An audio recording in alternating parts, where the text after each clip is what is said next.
Another day, another basketball stories na naman ang pagkukwentuhan natin. At ngayon nga ay pag-uusapan natin ang balitang mas lumakas na nga po ngayon ang New York Knicks at ang balitang bagong player na kukunin pa ng Golden State Warriors. Simula nga po nang makuha ng New York Knicks si Jose Alvarado mula sa New Orleans Pelicans, ay nagkaroon nga po ito ng magagandang performance sa kanyang mga unang laro sa kanilang kupunan.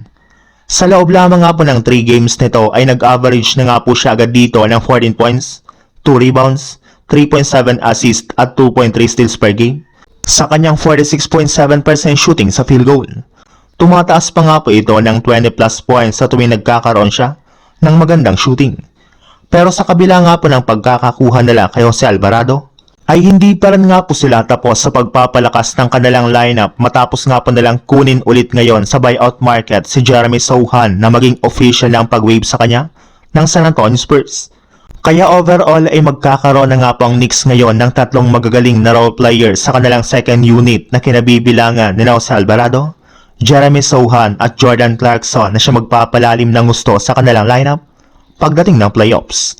Sa ibang balita naman, dahil nga po walang player ang Golden State Warriors na magpa-participate sa mga event ng 2026 All-Star Weekend, ay magkakaroon nga po sila ng halos isang linggong bakasyon para makarecover mula sa injury ang pangangatawan ng kanilang mga manlalaro. Bukod rin nga po dyan, gagamitin na rin naman nga po nila ang ganitong pagkakataon at oportunidad para makahanap ng mga bagong players na maaari pa nga po nilang kunin sa buyout market.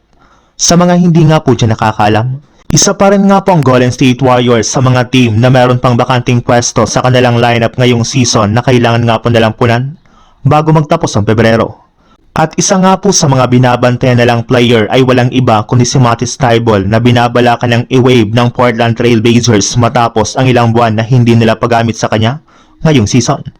Aminado nga pang Jess W na kulang pa sila ng player sa kanilang lineup lalo na ng isang wingman. Kaya sigurado nga po na mapapakinabangan nila si Matisse Thybulle kung sakasakali man na makuha nila ito sa buyout market.